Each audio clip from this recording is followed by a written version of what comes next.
brother dito sa City of Pines. At aming welcome ng aming mga visitors, si Sister Cherry Canicola ng Valenzuela City. Galing sila kina Pastor Joel Bigueta. Siguro naalala ng mga nakakasama sa prayer meeting ang pinapre-pray natin. At si Sis Elsa de la Cruz ng Valenzuela City rin. Ayan. Sa GIL po sila, Paso de Blas. Ayan. At kay Blessy na kasama ni Brother Haniel. Ayan.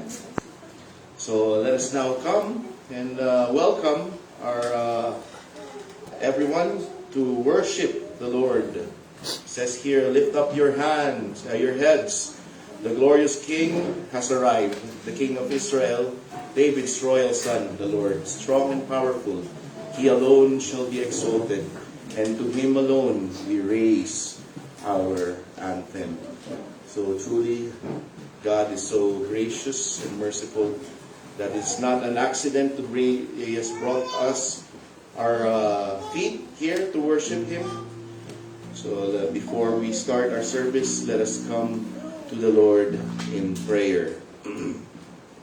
Most gracious and heavenly Father, truly we worship you, we adore you, and we are always in awe with your wonderful saving work. Truly we thank you, Father, for bringing us forth to listen to your word today. What we can offer is our contrite heart. Forgive us for any sin, and that we may continue to pursue the righteousness of Christ. Father, help us today as we listen to your word. Illumine us, so that we may use this in each and every way in our lives to be testimony to the people around us, those who may not yet known of the gospel. We pray for all our workers, to our pastor that you will use for the message for the day. Hide him behind your pulpit, and that he may glorify you with what he has studied, so that we may know the whole counsel of God. Thank you, Father. We glorify you in Jesus' mighty name. Amen.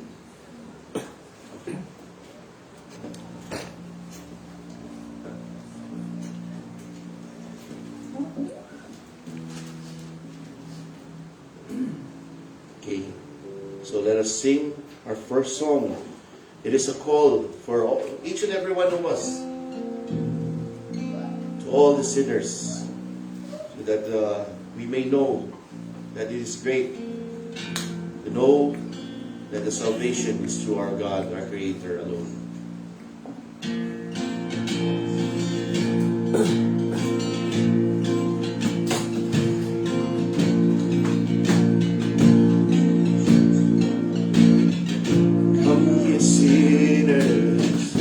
Poor and needy, weak and wounded, sick and sore, Jesus ready stands to save you, full of pity, love and power. And I will rise and go to Jesus. He will embrace me in His arms. In the arms of my dear Savior, oh, there are 10,000 charms. Come ye thirsty, come and welcome God's free bounty, glorified. True belief and true repentance, every grace that brings you nigh. Come ye weary, heavy laden, lost and ruined by the fall. If you tarry till you're better, you will never come at all. And I will rise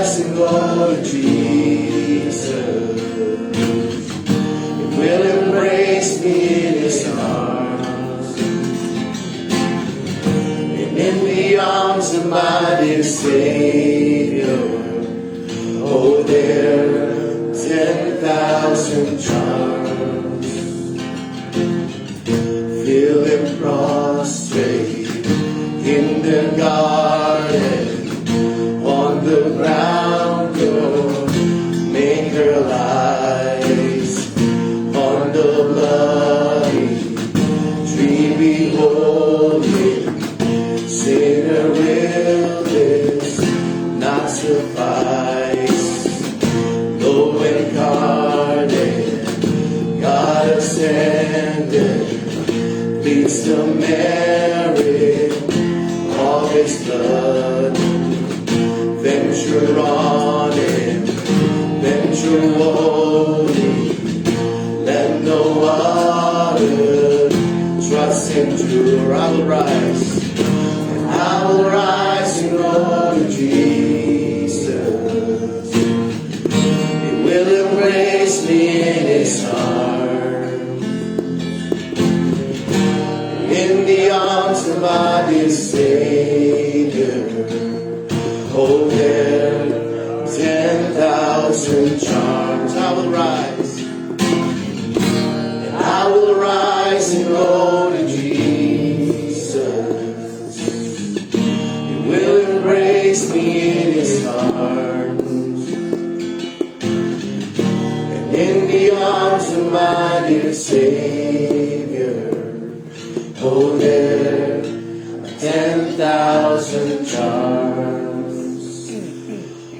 Oh, there are 10,000 charms. Amen. Let's continue to praise the Lord.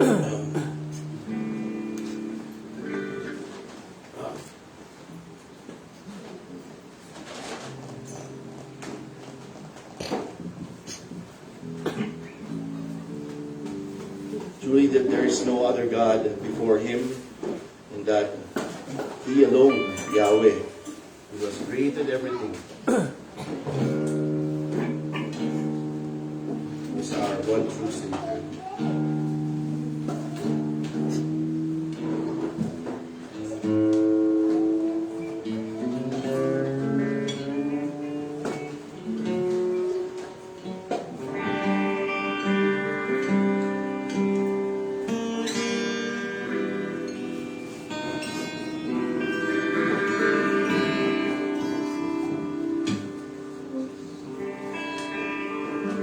Let us sing, He is our God.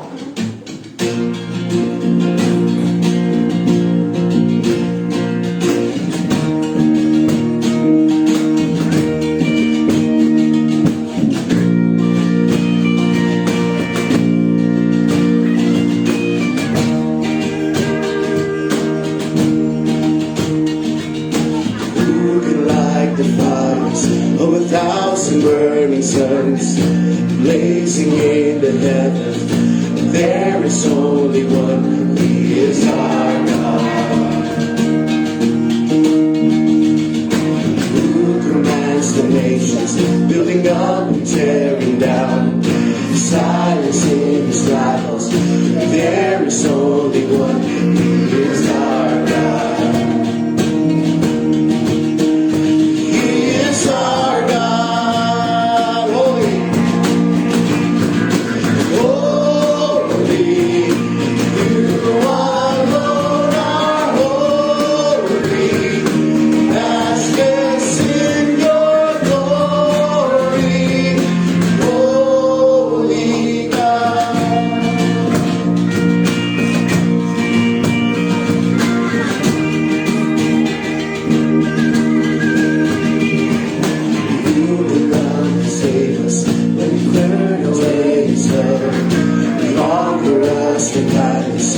There is only one, He is our God.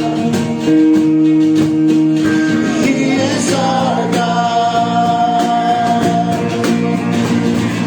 Holy, You alone are holy, matchless in Your glory. Holy, worthy, You alone are worthy. We adore You, holy, holy God.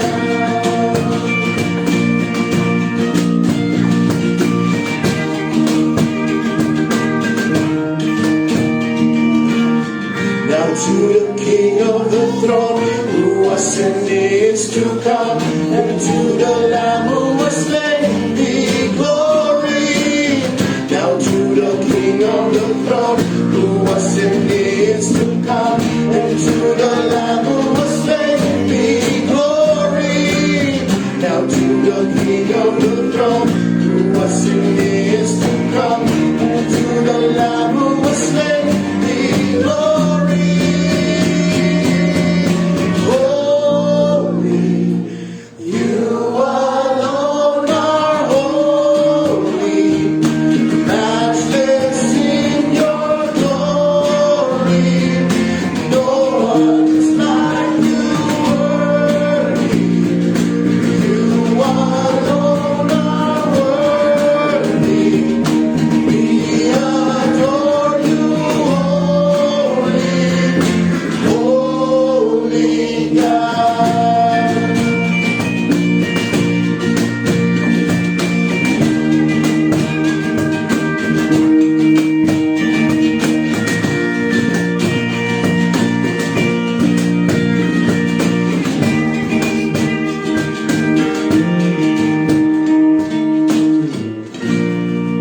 Amen. Let us remain standing and let us now come to our scripture reading.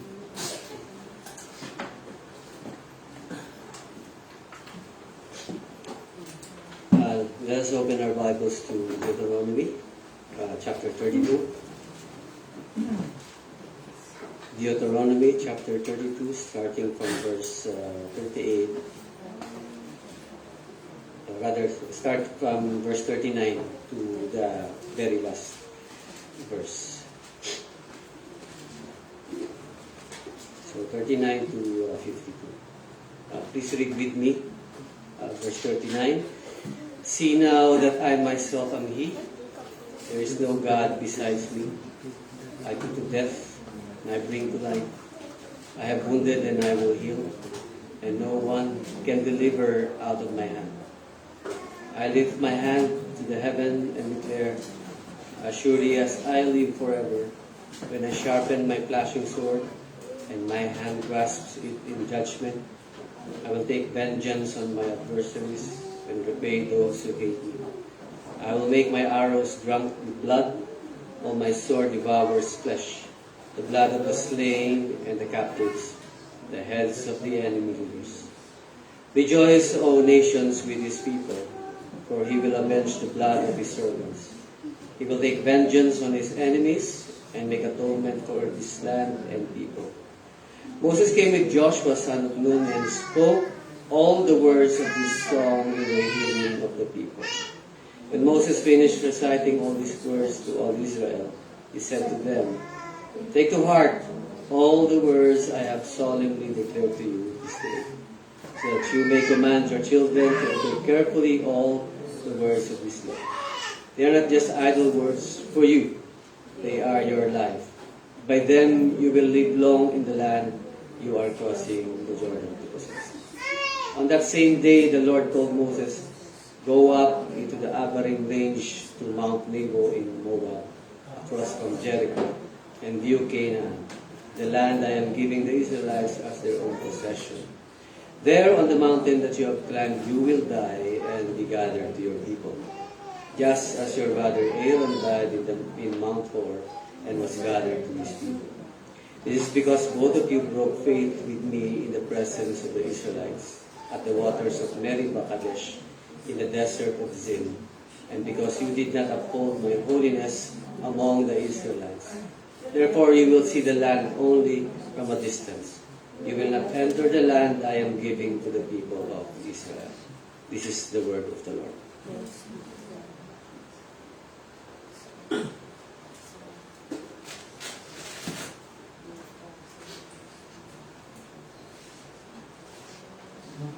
Our second reading is from the book of Acts, chapter 17. We'll be reading from verses 10 up to 15.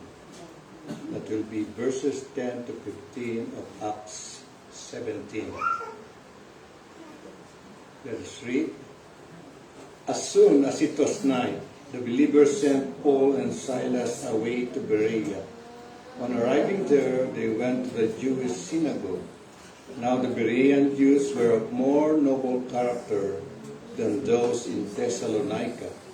for they received the message with great eagerness and examined the scriptures every day to see if what Paul said was true. As a result, many of them believed, as did also a number of prominent Greek women and many Greek men.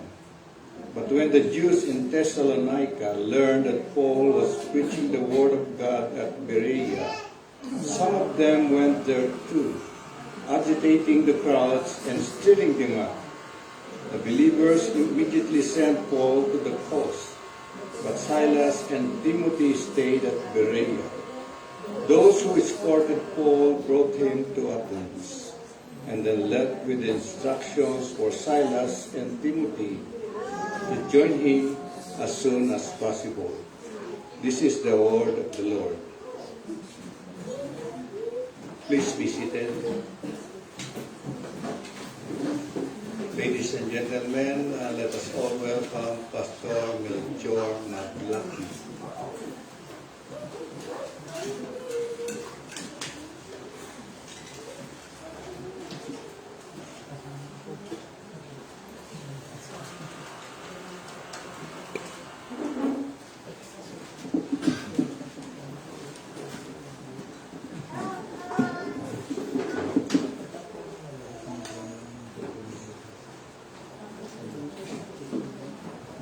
Okay, good morning to each and everyone.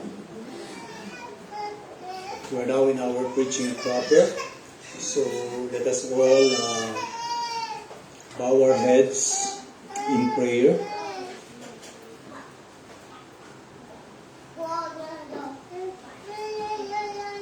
Lord Almighty, Creator of heaven and earth, the one who owns the whole universe, the one who came down and made his dwelling among us.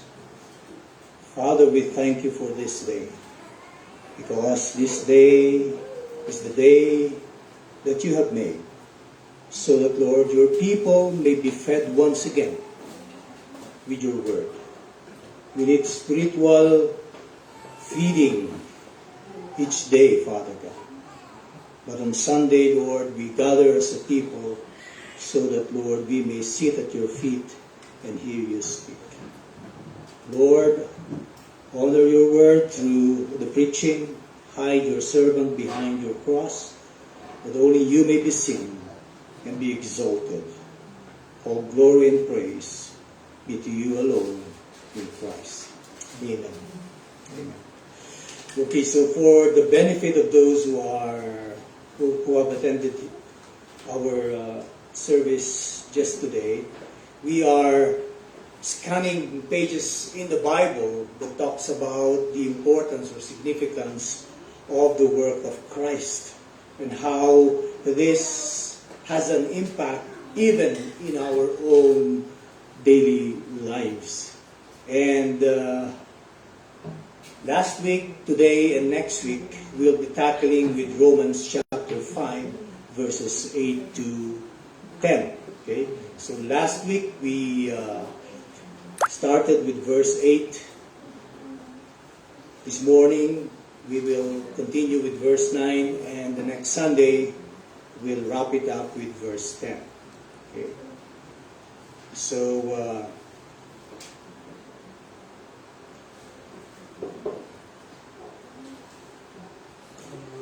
just to give an outline, verse 8 talks about God's love is demonstrated by Christ's death. And what we will be discussing today is the second part, which is justified by Christ's blood, therefore saved from God's wrath. And next Sunday, it will be reconciled to God through Christ, verse 10. Okay. So let's open our Bibles to Romans chapter 5, and we'll be reading the 3 verses there, verses 8 to 10. And it says, "But God demonstrates His own love for us in this, while we were still sinners, Christ died for us. Since we have now been justified by His blood, how much more shall we be saved from God's wrath through Him? For if while we were God's enemies, we were reconciled to Him through the death of His Son, how much more, having been reconciled, shall we be saved through His life?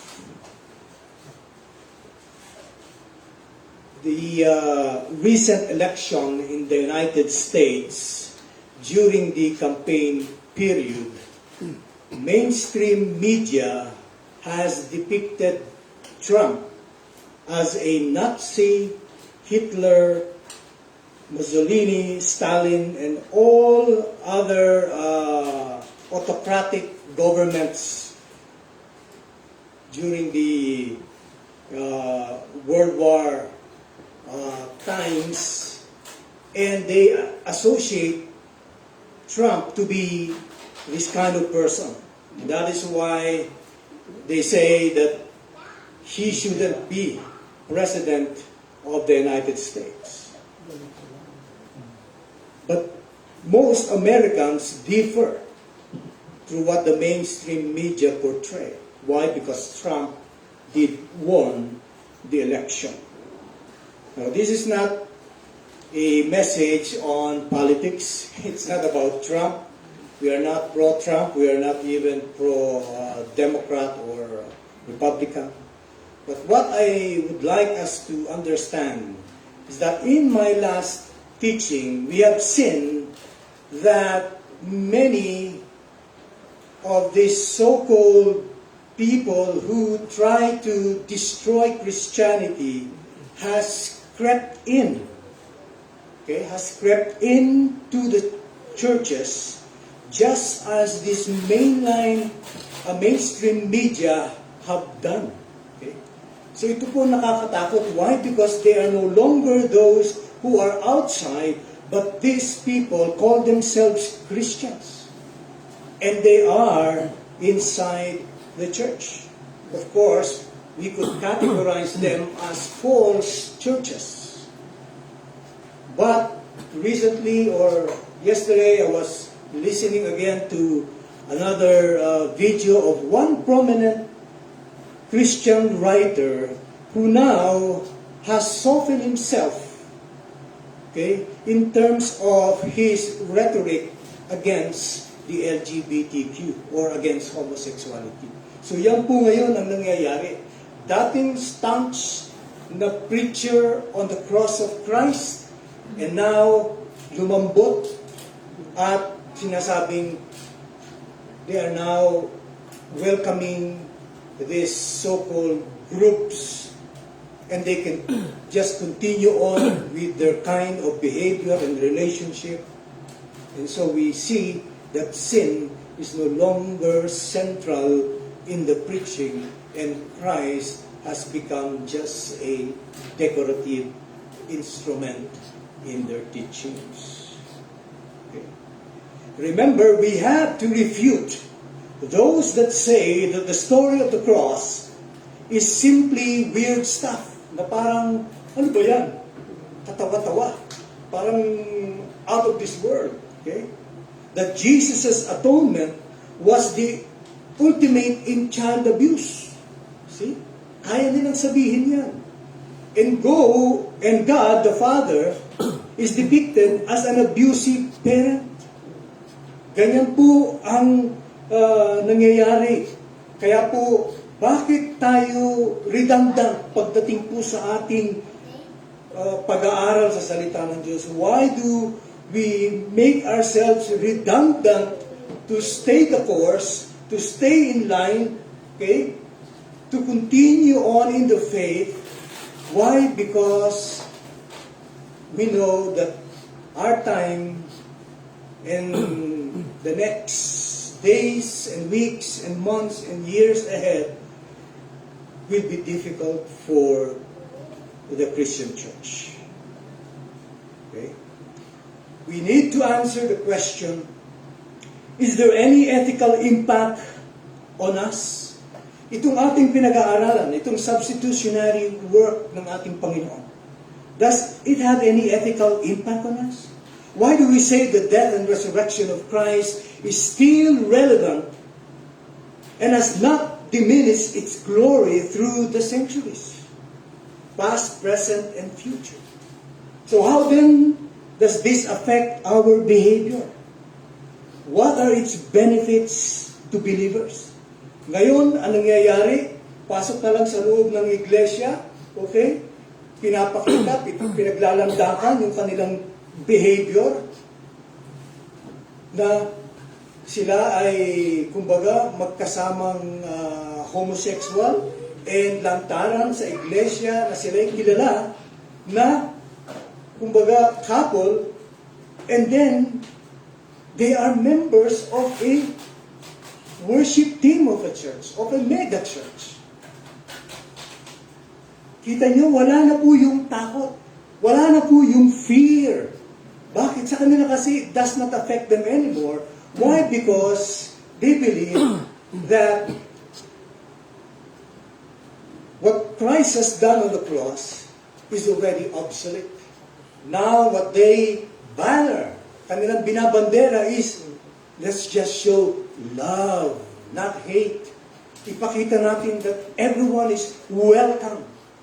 And so ano nangyayari? They now have gathered or mustered a number of people who would want that their ears be tickled. So hindi na po ito ang mensahe ngayon.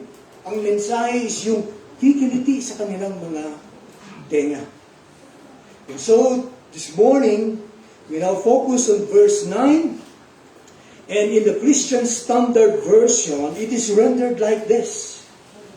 How much more then, since we have now been declared righteous by His blood, will we be saved through Him from wrath? So dito po ang rendering is, we are declared righteous. Dinideklara tayong matuwid sa pamamagitan ng dugong dumanak sa krus ng Kalbaryo, at sa kadahilan ng iyan, tayo ay naliligtas sa puot ng Diyos. Kung ating babalikan ang ating binasa, a few verses from verse 1 of Romans chapter 5, ito po ang sinasabi niya, therefore, since we have been justified through faith, we have peace with God through our Lord Jesus Christ. Bakit po merong peace na sinasabi dyan? Why? Because we were enemies of God before. Kalaban po tayo ng Diyos. At pag sinabing peace, then ang counterpart niyan, there is war. We have waged war against God since the fall of our ancestors, Adam and Eve. Mula noon hanggang sa dumating ang manunubos, ang siyang tutubos sa ating mga kasalanan. Yan po yan.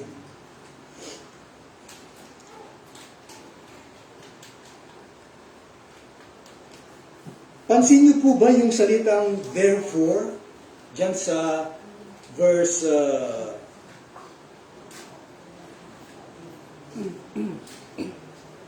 5, verse 1, therefore? It is a conjunction. At pag sinabing conjunction, it is a conclusion that what precedes it, meaning chapters 1 to 4 of Romans, which portray all people, Jews and Gentiles, okay, are charged by God guilty beyond reasonable doubt. So in court language, lahat ng tao, mapahudyo man o mapahintil, they are guilty beyond reasonable doubt in the court of God. That no one is exempted. Hindi pwedeng sabihin ng isa, ay hindi ako kasama dyan. Whether you believe in God or not, you are guilty beyond reasonable doubt.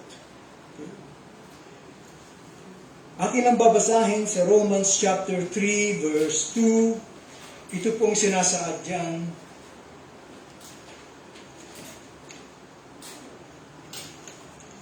Romans 3 verse 23, For all have sinned and fall short of the glory of God, and all are justified. Nandun na naman yung salitang justified. Freely by His grace through the redemption that came by Christ Jesus. See? So tayo lahat makasalanan, lahat tayo nahulog, hindi makaabot sa kaluwalhatian ng Diyos, at eto ngayon, tayo ay ginawang matuwid, libreng binigay sa atin sa pamamagitan ng kabutihang loob ng Diyos, sa pamamagitan ng pagliligtas na galing mismo kay Kristo Jesus. So hindi po nanggaling yan sa ating mabubuting gawa, hindi po nanggaling yan dahil membro tayo ng isang iglesia o ng isang relihiyon. Hindi po. Ito po'y konektado sa ating Panginoong Hesus, sa kanyang persona, sa kanyang ginawa nung siya'y nandito sa lupa. And so because of this, no one escapes God's righteous judgment. Therefore, we have a dilemma. As the Apostle Paul exclaimed in Romans 7:24, "Wretched man that I am," sabi niya. Who will save? Who will deliver? Who will rescue me from this body of death? Tinuring na niya yung kanyang katawan na patay na. So paano ang isang patay ay maliligtas sa sarili niyang kakayanan? Hindi po pwedeng mangyari. It would need a supernatural working of God to do that. Na tayo ay mabuhay na maguli at baguhin. So hindi tayo pwedeng aangkla sa ating kabutihan, sa ating mabubuting gawa, sa ating devices, sa ating understanding or intellect or whatever you have in mind. And so as a believer in Christ, Paul longed to be delivered from the fallen human body which still has indwelling sin. Yan pong sinasabi niya sa Romans chapter 7. Punta po kayo sandali doon. Romans chapter 7 verse 15 to 20. Ito po ang sinasaad dyan.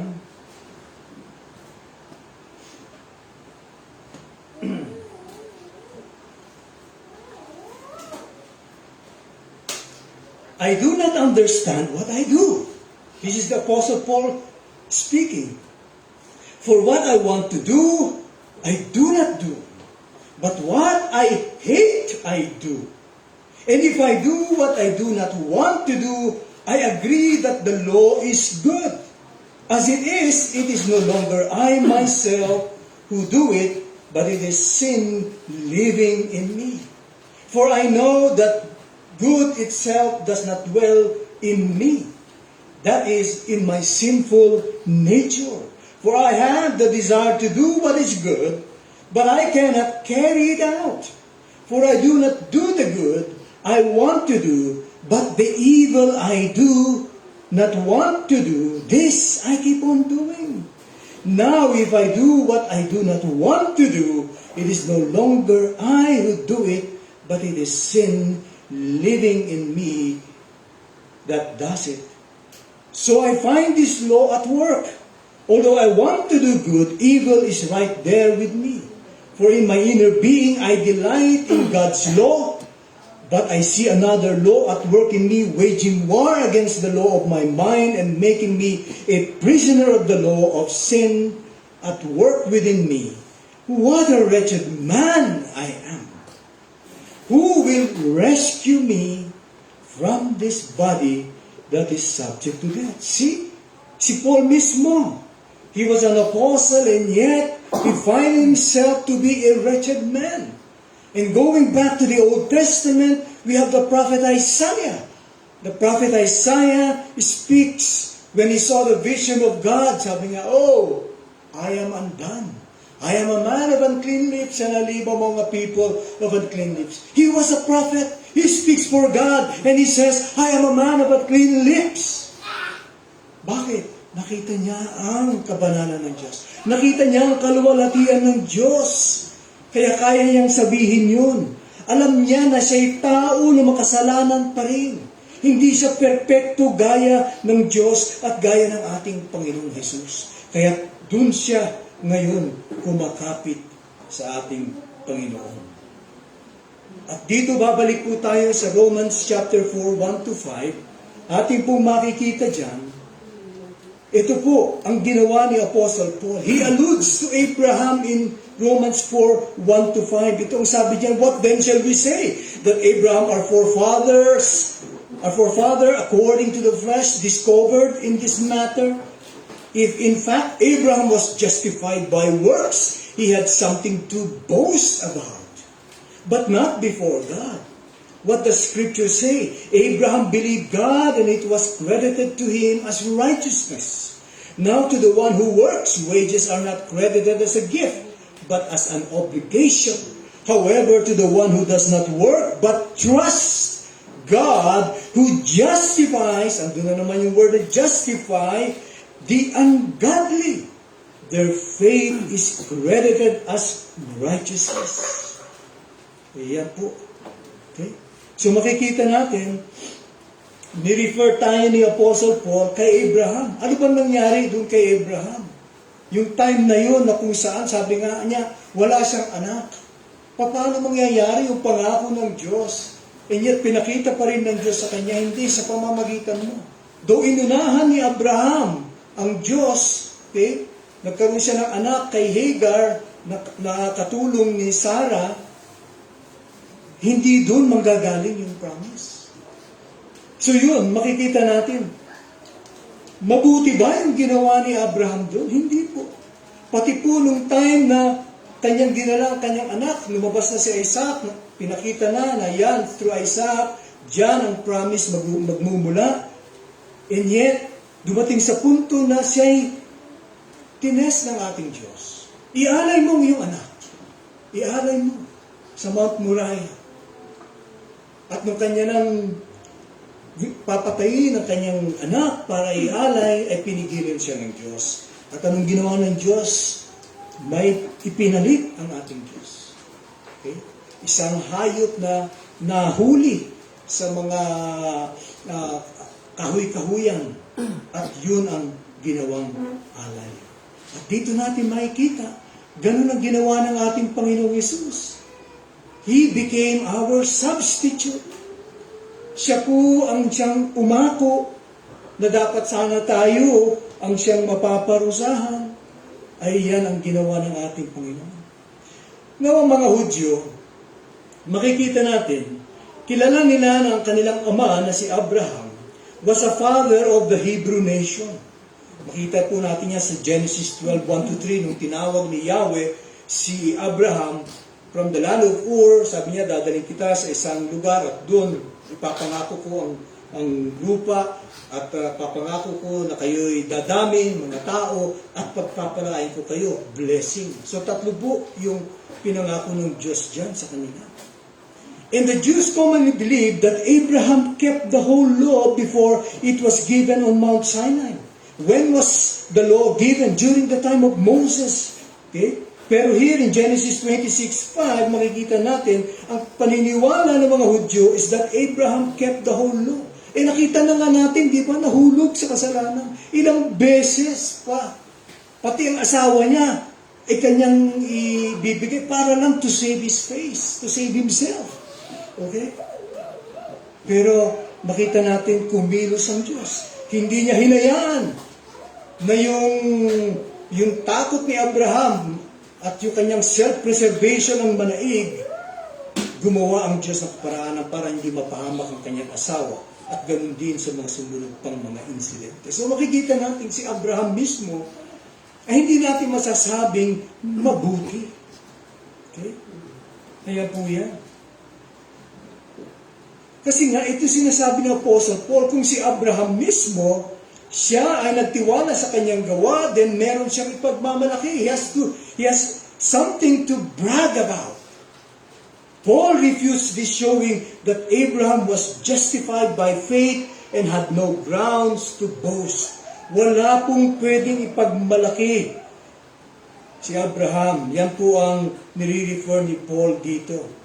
Kanyang binalikan ang Genesis 15:6. Kaya dun natin makikita. Sabi nga na Abraham believed God. Meaning to say, he trusted God. Okay? For everything. And it was credited to him as righteousness. Now some might argue, why did James, in James 2:24, punta po tayo sa dalido, James chapter 2.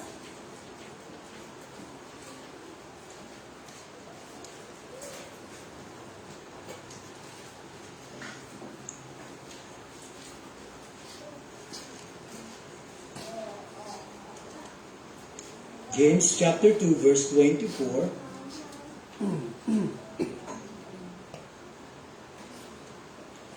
You see that a person is considered righteous by what they do and not by faith alone. Okay? So dito parang lumalabas, parang faith plus works ang dating ni James dito. Pero si Apostle Paul, makikita natin sa Romans chapter 3, balik po tayo sa Romans chapter 3 verse 28.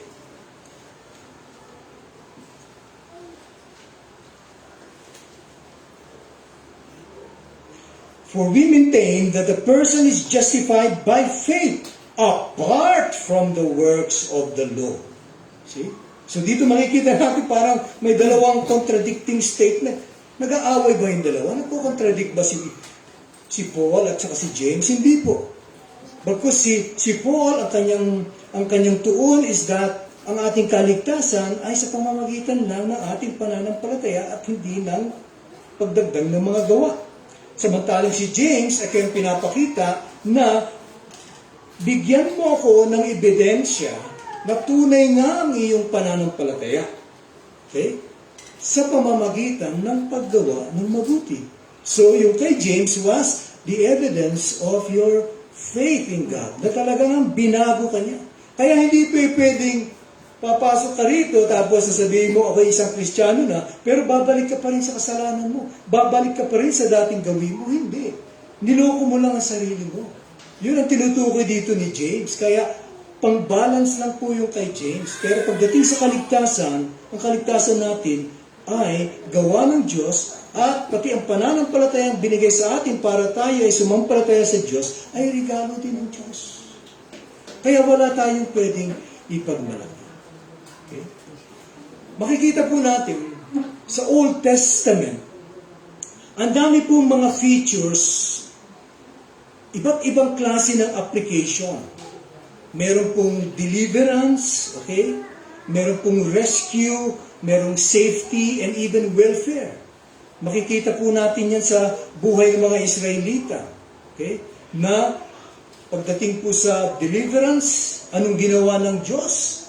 Di ba? Dineliver sila from Egypt para dalhin sila sa promised land. Okay?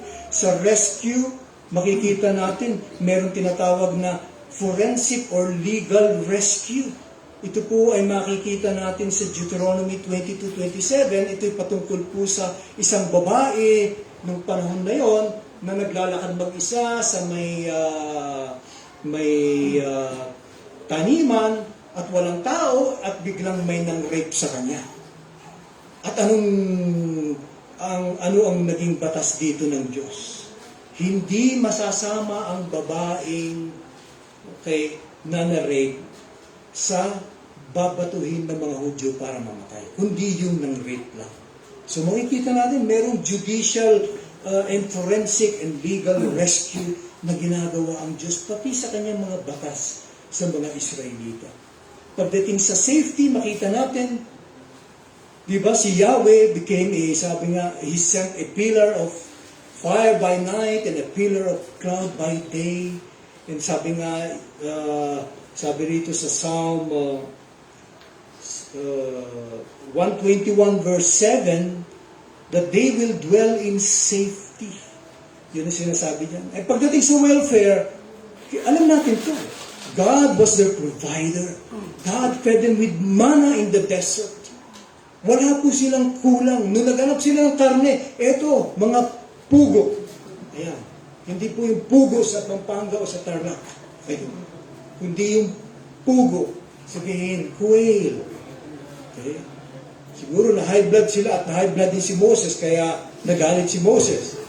Pero nagbigay pa rin. God provided for them. Okay? Makikita natin that even in our day and age, ang Diyos hindi po nakukulang. He provides for us. Okay? Hindi man parang ayon sa kagustuhan natin, sa kalooban natin, pero He still provides. Bakit? Buhay pa tayo eh. Humihinga pa tayo eh. Kahit minsan parang kulang, pero andito pa rin tayo eh. Kasi pwede naman niyang gunawin ang mundo. Pwede niya na tayong lusawin kung gugustuhin niya, and yet makita natin, nakakahinga tayo ng maluwag, magandang araw, okay? Minsan may ulan. So, andyan ang pagpapala ng Diyos. Okay? Sa Old Testament, akala natin na ang kaligtasang soteriological, tama, yung pagliligtas ay nasa New Testament nung dumating si Kristo. Pero hindi po. Bakit? Kasi nung natuturo si na Apostle Paul at yung mga apostles, ano yung librong hawak nila? Kundi ang Old Testament. Okay? Kaya hindi tayo pwedeng maniwala kay Andy Stanley that we should unhitch ourselves from the Old Testament because we just have to focus on Christ in the New Testament. What he does not understand is Christ is in the Old Testament. In the first proclamation of the gospel in Genesis 15, di ba nandun? I will put enmity between you and the woman, and then sabi nga, you will bruise his heel, but he will crush your head. It talks about the crucifixion of Christ. During the time of the Exodus, we see that the rock was Christ, sabi ni Apostle Paul. That rock na nagbigay ng tubig sa kanila, sa guba, sa disyerto, that rock was Christ, sabi. So kasama na nila si Kristo ng Old Testament pa. Eh pagdating niyo po sa Book of Isaiah, sino itong suffering servant na tinutukoy? Ito'y walang iba kundi ang ating Panginoon. So kung tayo nagbabasa ng Biblia, hindi po tayo nagbabasa ng parang, itong librong ito hindi konektado dito, ito ay yung isa ay hindi na naman konektado. Hindi po. Hindi po tayo nagbabasa na, ano ba ang word ni God sa akin? Sandali. Ito. Judas hung himself. Kailangan ko pala magbigti. Kapag ganun po tayo magbasa ng devotion, talaga mapapahamak tayo. Pero hindi. Kailangan natin unawain na from Genesis to Revelation, meron pong kwento. Meron pong tinatawag na meta-narrative na kung saan ang nag-umpisa sa Diyos at magwawakas sa Diyos. At ang plano ng Diyos sa buong yan ay ang redemption o ang pagliligtas. Kaya minsan tayo, naghahanap kagad tayo ng practical application eh. Pero dapat ang unahin natin, ano ba sinasabi nito? Ano ba sinasabi ng author na ito sa kanyang mga audience noong time na yun? Bago natin i-relate sa atin. I-exegete muna natin yung passage bago natin gagawin na i-exegete. Lagi nang ginagawa ng mga pastor ngayon, karamihan, sa mga Word Faith Movement, ay nilalagay kagad nila yung sarili nila doon. Yun yung ICGC na tinatawag. Hindi po tayo nag-i-exegete. Nag-e-exegete tayo. Ating kinukuha ang salita ng Diyos at hinahayaan natin na ito'y lumabas at ito ngayon na ating maipaliwanag. At ito ang tatanggapin ng audience. At pagkatapos yan, paano ito magre-relate sa atin sa 21st century, sa ating panahon. Ganun po ang pag-aaral ng salita ng Diyos. So you see that in the Old Testament, makikita na po natin ang ating Panginoon. Okay? At dito makikita rin po natin na implied sa paggamit po ng salvation sa Old Testament, yung perception ng ating pangangailangan, specifically mga Israelita noong panahon na yun, ang kanilang pangangailangan sa Diyos at yung kanilang inability, yung walang kakayanan sila para iligtas ang kanilang mga sarili. Kaya makikita natin, ganun ang buhay ng mga Israelita. Okay? Pagka lumalayo sila sa Diyos, magpapadala ang Diyos ng mga lulusob sa kanila o ng mga kahayupan ng mga para i-devour sila ng mga ahas or what. Pero pag sila tumawag ulit sa Diyos, andun na naman, babalik ang awa at grasya ng Diyos. Yun, pagliligtas ang ginagawa ng Diyos sa kanila. Okay? So meaning to say, ang Diyos lang ang may kakayanan, may kaparaanan para bigyan ng effect itong tinatawag na pag-rescue at pagbibigay ng kaligtasan. At kita natin ngayon sa Old Testament na hindi lang pala yan physical deliverance, hindi lang po yan legal rescue, pero eternal salvation pagdating po sa atin.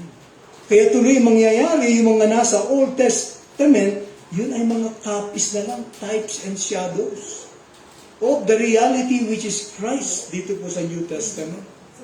Kaya masarap po mag-aral ng salita ng Diyos, mga kapatid. Makikita rin po natin sa Isaiah, okay, 59 verse 17. Yung lingwahe po na pinagkunan ni Apostle Paul. Punta po tayo sa Isaiah 59 verse 17.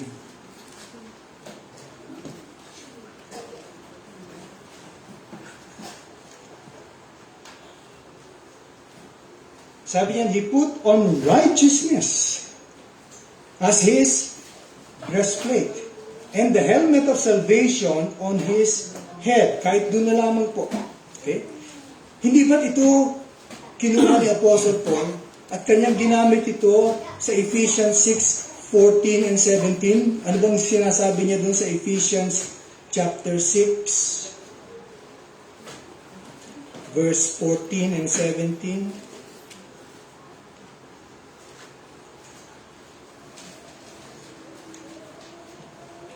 Which is part of the armor of God.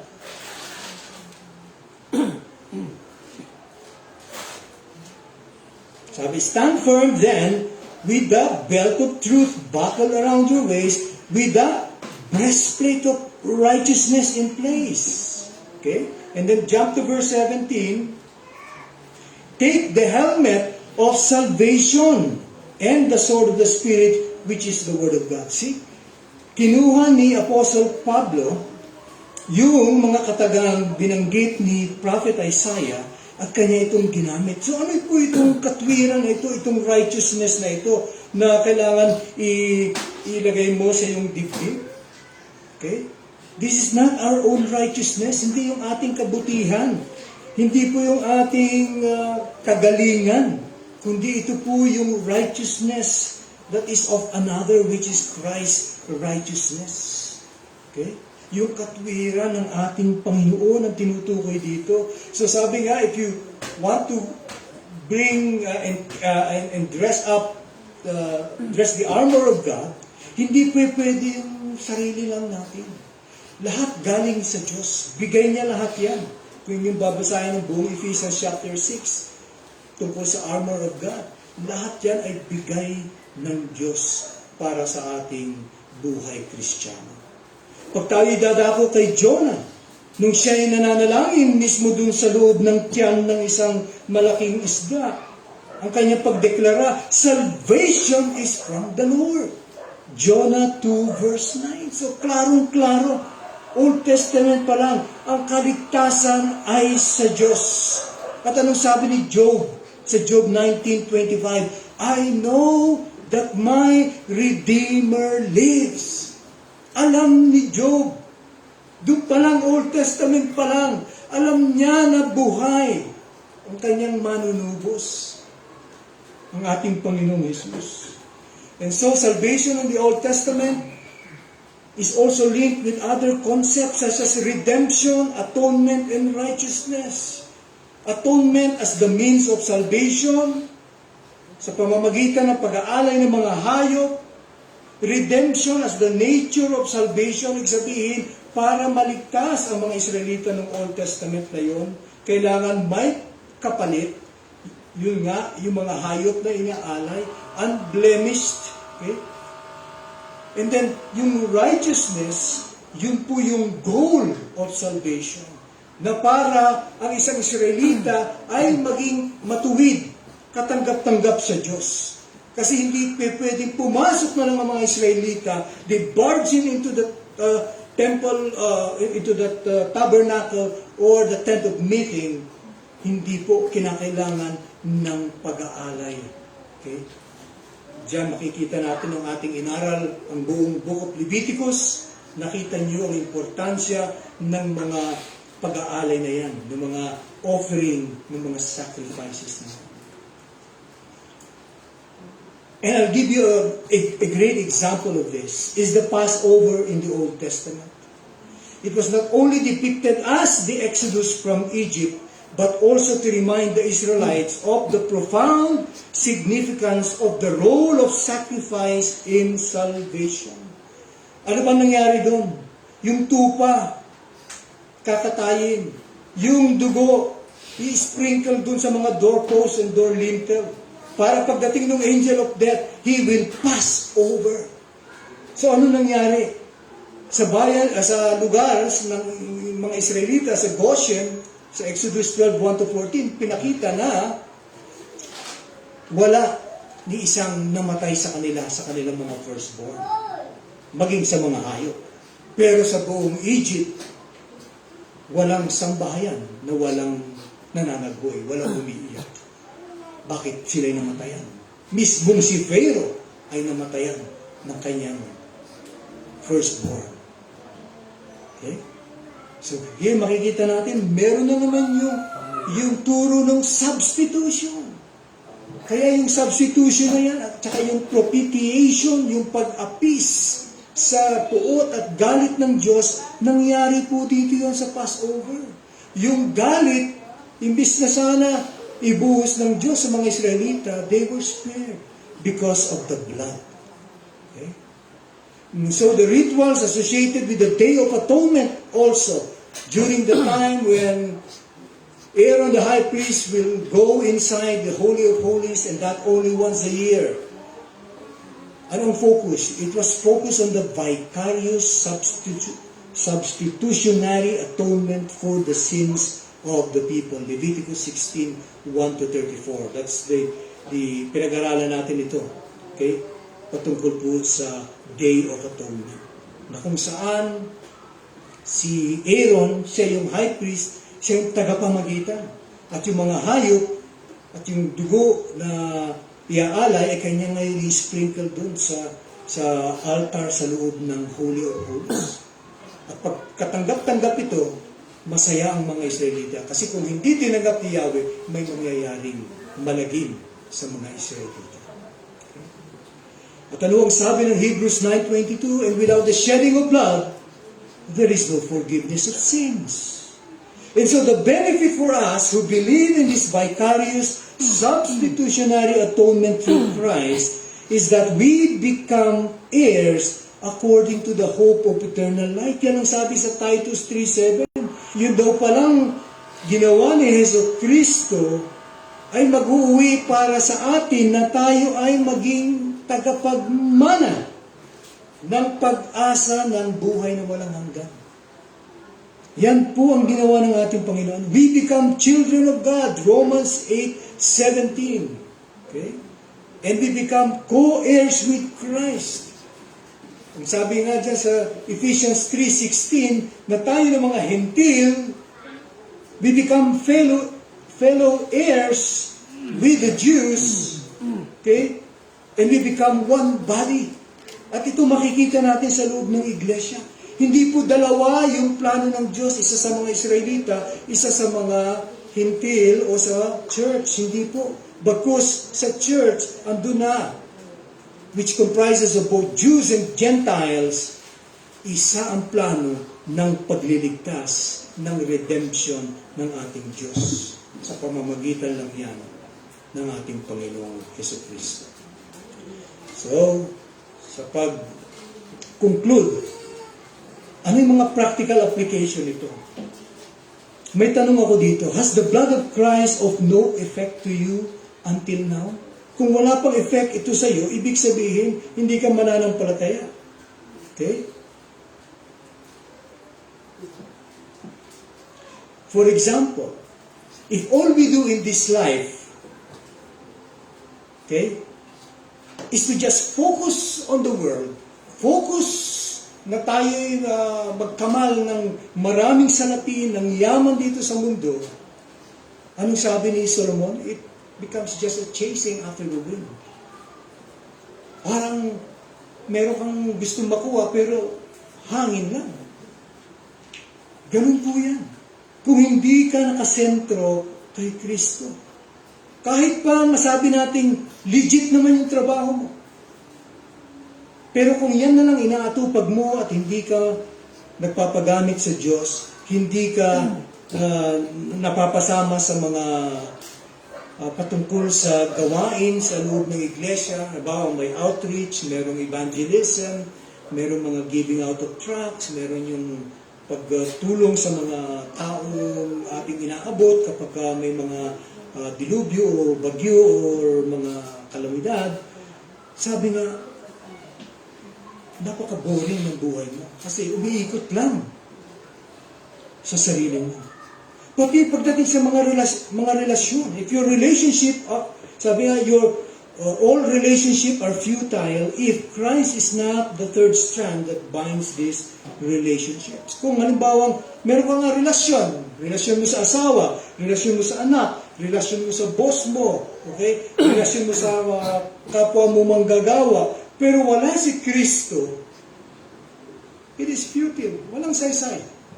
Walang saysay. Sinasayang mo lang yung panahon mo, yung oras mo, dito sa mundo, kasi walang katuturan. Walang pupuntahan.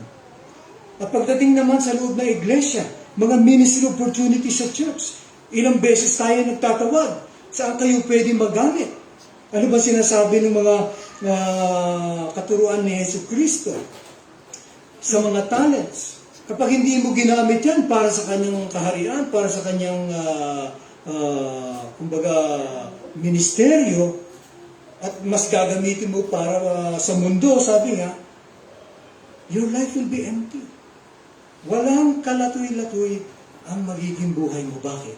Kasi hindi mo nagagamit para sa talagang mas may pakinabang. Lahat yan, sabi nga, pagdating sa Judgment Day, masusunog lahat ng yan. Kung halimbawa, ikay mananampalataya, yun lang, ligtas ka lang. Para bang pumasok ka sa loob ng karya ng Diyos, nangangamoy usok ka pa. Para bang kunti na lang sa impyerno ka na pupunta. Ganun po ang dating niya. Pero kung ikaw, sabi nga, ginagamit mo lahat, sabi nga, mapa-treasure, talent, okay? Ano pa isang T? Time. Okay? Para sa Diyos, pag yan dumaan sa apoy, mauuwi yan sa mga regalo ng Diyos, mga korona ng Diyos na ibibigay at ipasusuot sa kanya. Okay? Kung halimbawa ang aking ginagawa bilang pastor ay para lang kilitiinan yung mga tenga, at pagkatapos niyan is, mas malaki ang offering, at pag sariling ibubulsa ko, at ako'y sabi nga, parang mga congressmen na bibili ng mga sports car, which ginagawa ng mga mega churches sa Amerika, okay, sa Europe, sa Africa, na ganun daw mamuhay ang mga anak ng Diyos. Because they are the children of the King. Yan po ay maling exegesis ng Bible. ICGS ang ginagawa nila.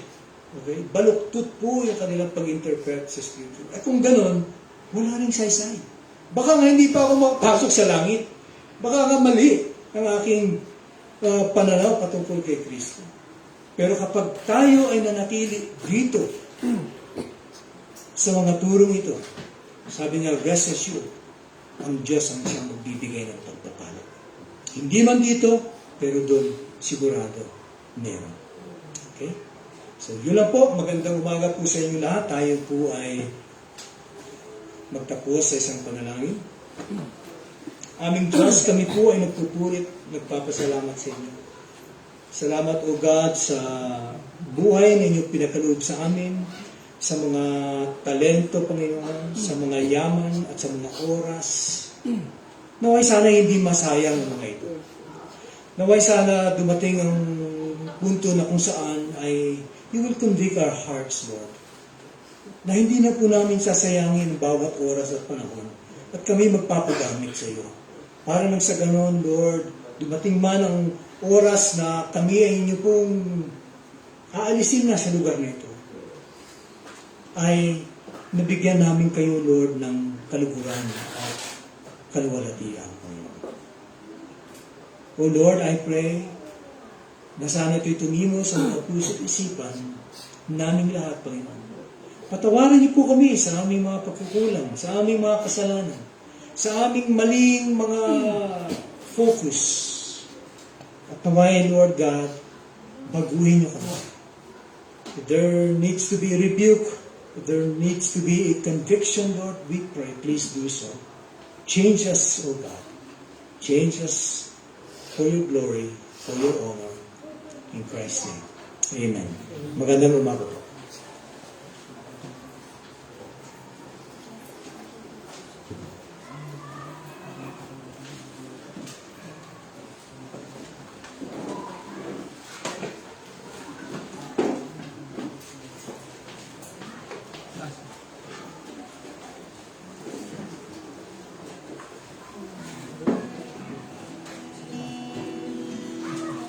Maraming salamat, Pastor Mike, sa magandang mensahe, paalala sa araw na to. Let's now come to our response song and offering.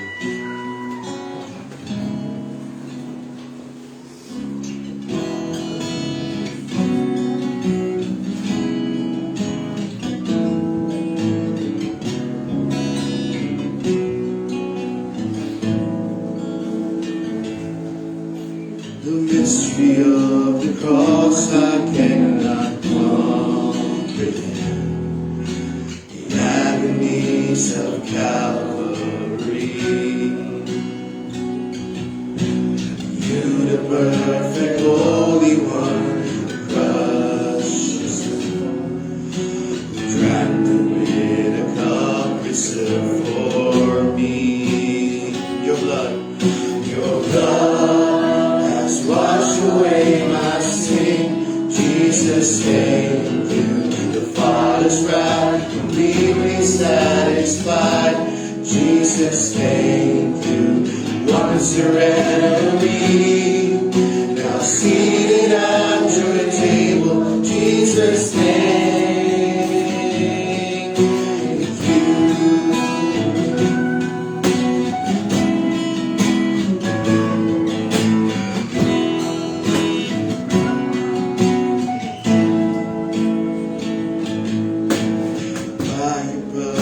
Sacrifice, I've been forgiven. Your enemy, you made your friend. Pouring out the riches of your glorious grace. Your mercy and your kindness knows no end. Your blood has washed away my sin. Jesus came to the Father's wrath, completely satisfied. Jesus came to once your enemy, now seated at your table. Jesus came.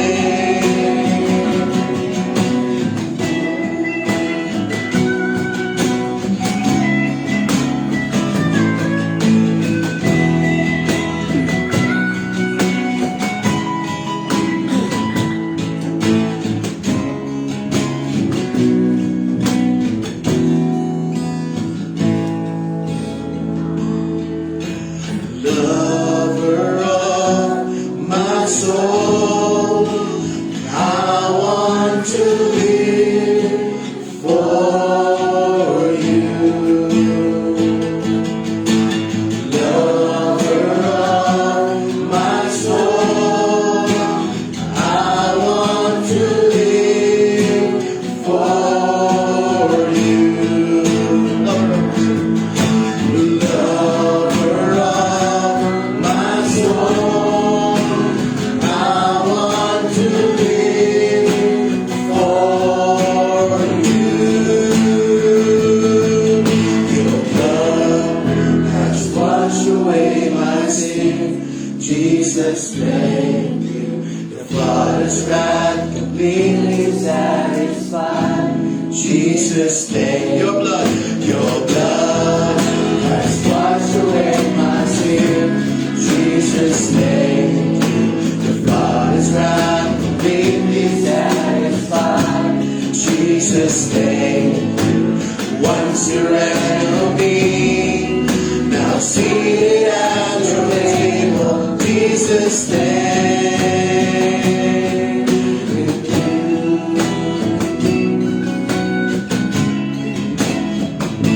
Jesus' name.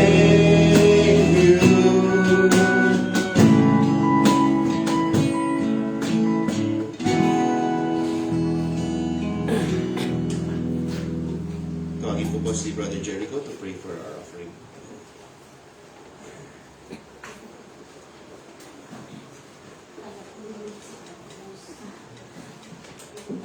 Ating pong ipagpasalamat sa Diyos ang lahat ng biyaya na ating tinanggap at ating pong ilapit sa Panginoon ang ating mga handog. Salamat pong muli o Diyos sa inyong pong biyaya. Kayo ang Diyos gumawa ng langit at lupa. Tunay, Panginoon, ang lahat ng meron kami ay galing sa inyo. At ang aming pong puso na nagpapasalamat bilang aming pong pagpapahayag ng aming pong pagiging ginawa mo bilang tao at naging anak mo sa pagtawag niyo sa amin mula sa kadiliman tungo sa kaliwanagan at ang salita mo ay patuloy kaming binabago. Panginoon, ang gawain ito na pinagkatiwala po ninyo ay amin pong nais idulog po sa inyo, Panginoon. Salamat po sa mga kapatiran na patuloy pong nagbibigay, Panginoon, ng kanila pong bahagi upang ang mga operasyon o mga ministry o mga aktibidades sa bawat araw at tuwing weekly, Panginoon, monthly hanggang sa buong taon ay amin pong masustain, Panginoon, masustentuhan at magawa po namin ang mga pinapagawa po ninyo upang ipalaganap ang inyong salita at ang mabuting balita. Tinatas po namin, Panginoon, ang mga ministeryo na amin pong ginagampanan at ang mga lingkod mo na ginagamit, O Diyos, sa tuwing lingguhang pagsamba at mga papangangaral sa mga ospital, mga iba pang mga detalye ng aming gastusin bilang iglesia. Salamat, Panginoon. At patuloy po namin tinataas sa inyo itong aming handog ngayong umaga ay inyo pong patuloy pagpalain ng bawat isa na nagbigay at naghandog, Panginoon. At patuloy mo kaming ipagkaloob sa aming pong mga pangangailangan upang sa galon ay higit pa doon ay bahagi din po namin ay aming may pagpapatuloy bilang kaisa at bahagi ng katawan ng aming Panginoong Jesucristo at upang lalo pang maraming mga pinili mo, Panginoon, ang siyang aming pong mabahaginan pa at marami pa pong mga taong makakilala sa inyo. Salamat po muli, O Diyos. Binabalik po namin ang pagluwalhati sa inyo at papuri sa pangalan ni Jesus. Amen.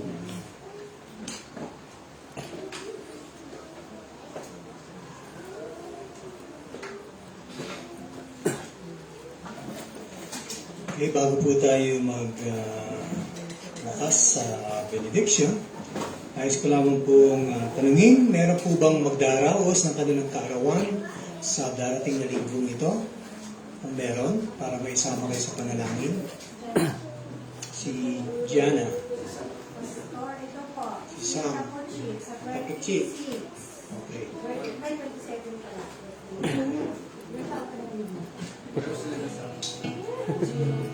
Pagkasabay sila, 27?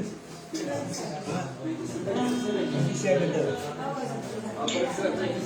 26. Si Sam at si Kapuchi. Meron pa? Meron? Yung mga kinasal sa huling linggo ng November, meron ba? Okay, sige. Mamaya rin tayo magkakaroon ng prayer meeting after our lunch sa mga members ng RCC. Tapos pag-uusapan din natin yung ating pagpunta sa Sabado sa Pampanga sa ating outreach doon sa mga AITAS. So, kung meron kayong mga dadalhin, pamimigay, i-ready nyo na po come Saturday. At saka nga magkakaroon tayo ng pirmahan ng mga sinong sasama para alam natin ilang sasakyan ang ating gagamitin papunta doon. Okay? Sige po, tayo manalangin. Aming Diyos, kami po ay nagpapasalamat, nagpupuri sa inyo, O God. Salamat sa mga magdiriwang ng kanilang karawan. Ang mga sumusunod, si Jana, ang aking daughter, si Sam at si Tapuchi. Sila po na ay inyo pong puspusan, inyo pong pagpapala, O Lord. Pagpapalang spiritual na kahit sa murang edad nila, ay sila ay makasumpong sa inyong ebanghelyo at sila ay magamit mo rin. Naway sila ay lumaki na mayroong pagkatakot sa Diyos, na sila ay hindi maaagaw ng mundo o ng kaaway ang diablo, na sila ay mananatiling tapat sa iyong salita. Sa pamamagitan po ng mga katekism na tinuturo namin sa mga batang ito, ay tumimo sa kanilang mga kaisipan at puso ang mga ito. Kung sino man po may sakit, sa Tapuchi, medyo inubo, ay niyo po siyang pagalingin, O Diyos. Siya ay lumakas at muling bumalik yung kanyang sigla. Ganun din po, Panginoon, kay Sam, sa kanya rin po pag-aaral, na inyo po siyang tulungan. Siya po ay minsan nagre-represent ng kanilang school sa mga competition. So, patuloy na biyayaan mo siya nito at makita niya na lahat ng ito ay sa kabutihan loob mo lamang, O God. At may balik niya ang pasasalamat at luwalhati sa iyo lamang, O Diyos. Kay Jana, sa kanyang pagiging ina, kay Teo, pagiging asawa, kay John, at sa kanya rin pong business, I pray, Panginoon, for your blessing to be upon them as a family, Father God. And may you heal her also of the pain that she's feeling doon po sa pagdiin ng kamay ni Teo sa kanya pong ribs, ay hanggang ngayon ay kanya pong nararamdaman pa po ito, na sana po ay mawala na po ang pain na ito. So Father, we thank you also, Lord, for those who have come here, Father God, our first-time guests. Thank you for their lives. They have visited us because they are fellow brothers and sisters in the Lord, and I pray for their safety as they enjoy their time here in Baguio and as they go back to their respective churches. In a special way, we give to you those who are sick. Marami po sa amin ang may mga karamdaman. Isa na po dito si Brother Ed, sa kanya po pagka-stroke. Si Exie rin po gano'n, pagiging diabetic niya at hypertensive. At aming butihing pastor na ngayon ay nakaratay sa hospital, si Pastor J. Lord, ang yung kalooban ang siyang mangyari, Lord. He is already intubated and hindi na po namin siyang makausap ng natural. Nag-blink na lang po o yung kanyang mata. Hindi na rin po niya halos nagagalaw ang kanyang katawan. So Lord, your will is our desire, Panginoon, kung ano ang inyong kalooban. Ang kanyang kuya at ate ay maaaring sunduin namin sa Manila sa December 3. Bigyan niyo po kami ng protection at sila rin po, Panginoon, sa kanilang paglipad patungong Manila at Baguio. At makasama namin po sila rin at makita pa nilang may hininga ang kanilang kapatid na si Pastor Jay. At kung sino mang pambibisita ay makabisita na po, Panginoon. At kung ano yung kalooban, Lord, sa aming iglesia at sa kanyang pamilya, Lord, we know, Lord, that He has prepared the church already, and the church is in good hands, Panginoon, because it is your hands that it is the one holding this church through and through.